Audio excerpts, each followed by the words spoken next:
Assalamualaikum, balik lagi sama gue Rizky Soleman. Kali ini gue mau nanya-nanya tentang Q&A dari subscriber gue nih tentang video Bang Aji yang Gunung Sindoro. Ayo kita mulai dah, saksiin videonya. Pertanyaan pertama nih dari Aditya underscore 2604. Mengapa harus mendaki gunung? Memakai sepatu gunung, menggunakan pengikat kepala, memegang trekking pole, dan menggendong ransel besar. Penampilan seperti ini yang sedang diikuti banyak orang. Bukankah di gunung istilahnya hanya menumpang tidur dengan suasana berbeda? Oke, ini dari Adit bakalan gue jawab pertanyaannya. Kalau misalkan mengikuti tren yang ada, sebenarnya gue mendaki gunung itu nggak ngikutin tren yang ada. Ya gue juga nggak ikut-ikutan. Awalnya itu gue diajak sama kawan gue. Jadi di lingkungan gue itu sebenarnya teman-teman gue itu suka ngedaki gunung kayak gitu kan. Terus ya temen gue nyobalah ngajak ke gue untuk ngikutin dunianya dia, hobinya dia. Ya kalau kita nggak mencoba kan kita nggak akan pernah tahu. Ya jadi gue mencoba, gue ikutin, gue ngedaki gunung pertama kali. Dan yang gue rasain itu ya gue ketagihan. Kalau misalkan dibilang ikut-ikutan atau cuman biar tidur berbeda atau jauh dari rumah sih enggak. Jadi yang jelas gue awalnya itu ingin mencoba. Dan alhamdulillah gue candu. Udah kan jelas jawaban dari Bang Aji. Nih Bang, ada lagi nih nanya nih dari Anissa. Apa yang kamu cari di gunung? Di gunung tak ada taman rekreasi, tak ada minimarket, mall, ataupun tempat nongkrong. Jadi apa yang kamu cari? Bukankah di sana hanya ada hutan dan hamparan rumput, bahkan ada hewan buas? Oke, gue jawab nih dari siapa tadi? Anissa ya? Iya Bang. Nih gue jawab dari Anissa ya. Kalau misalkan dibilang apaan sih yang lu cari di gunung, nggak ada taman rekreasi, nggak ada mall, nggak ada kafe dan sebagainya lah kayak di kota-kota gitu kan. Ya emang itu tujuannya. Gue belajar dari teman-teman gue yang lebih senior nanjak gunung atau lebih berpengalaman lah. Ya emang itu tujuan nanjak gunung tuh biar kita main ke alam, biar kita ngejauhin semuanya dari suasana kota. Ya kita nenangin diri kita. Ya karena apalagi kayak kita ini atau orang kota gitu kan, ya dibilang jauh dari alam kan ya jauh banget gitu kan. Ya emang itu tujuannya, biar jauh dari semua yang tadi dibilang sama Anissa. Udah itu aja.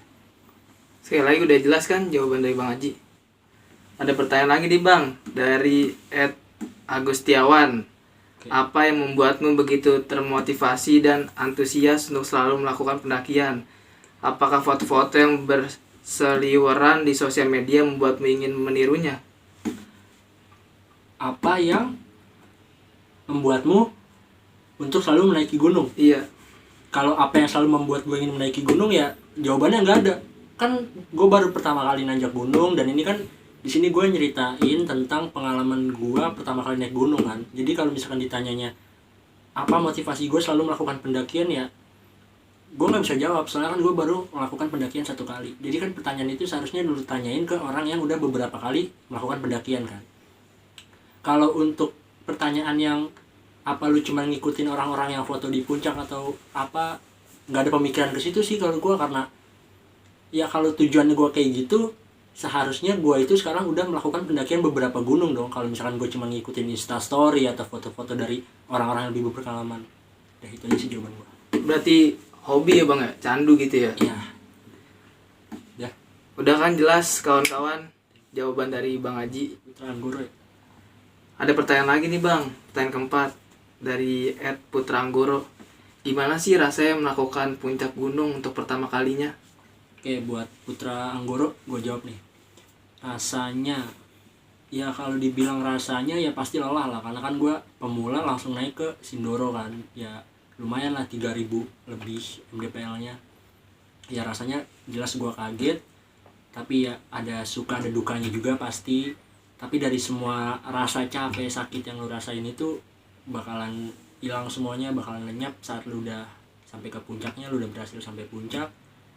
Ya pokoknya semua hal lelah, letih, semua yang lu rasain di bawah, tapi lu udah saat sampai di atas, udah sampai di puncak, insya Allah terbayar, lunas.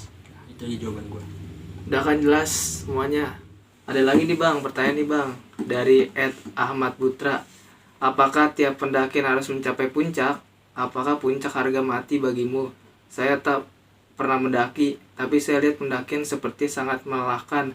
Apa itu sepadan dengan yang kamu dapat di puncak? Oke, tadi dari siapa? Putra. Dari Ahmad Putra. Dari Ahmad Putra. Apakah setiap pendakian harus sampai ke puncak?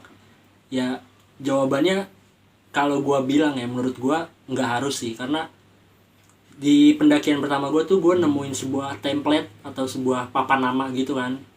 Di situ tertulis jangan memaksakan diri, kalau misalkan emang udah nggak kuat gunung, nggak akan kemana-mana, ya pastinya di lain hari lu bakalan masih bisa. Jadi ya sesuaiin fisik lu aja. Kalau misalkan emang lu nggak kuat, lu ngerasa nggak bisa, ya udah nggak usah dipaksain, gunung nggak bakal kemana-mana.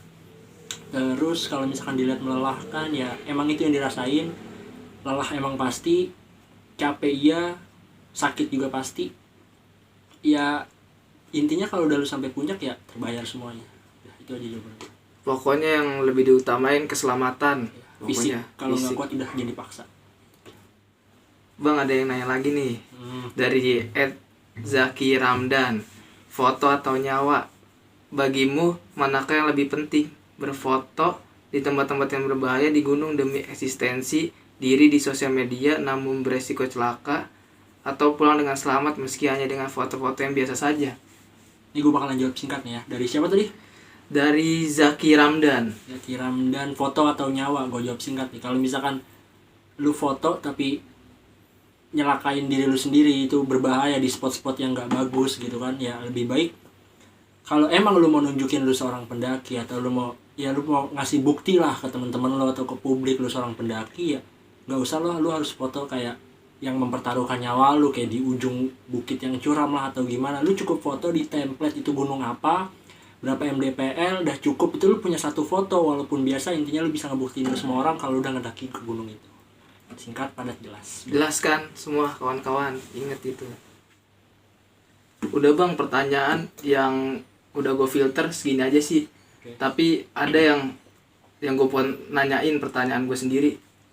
Kayak kesan-kesan lu apa nih bang? Kayak pengalaman lu yang lu dapat habis naik gunung, antara lu kapok atau candu kayak pengen balik lagi ke gunung.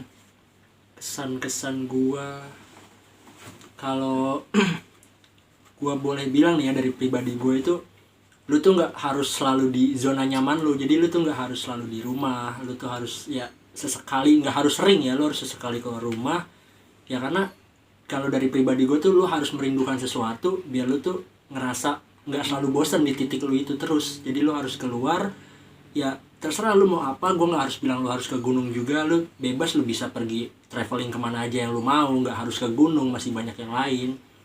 Ya intinya lu mencoba untuk keluar. Ya Indonesia itu indah, lu harus bisa ngerasain lah negara lu sendiri, lu harus bisa menikmati negara lu sendiri. Nggak usah lu harus ngikutin kayak yang lain-lain. Lu nggak usah bermimpi jauh-jauh. Lu bisa ke Swedia, lu bisa ke Jepang, lu bisa ke Belanda. Lu nikmatin dulu aja Indonesia, lu nikmatin dulu negara lu sendiri. Ya lu di Indonesia itu banyak sebenarnya destinasi yang lu bisa datangin, lu bisa kunjungin, nggak harus gunung juga, apapun ada di Indonesia ini. Jadi ya intinya lu harus keluar dari zona nyaman lu harus traveling, lu harus keluar, karena alam kita indah bro. Sekian Q&A dari Random Read. Terima kasih yang sudah ngirim email pertanyaan ke email Random Read. Gue ucapin terima kasih. Gue Rizky Soleman, undur diri. Dan jangan lupa subscribe, like, komen, dan share. Dan nyalain loncengnya biar kami semakin semangat bikin video selanjutnya. Assalamualaikum warahmatullahi wabarakatuh.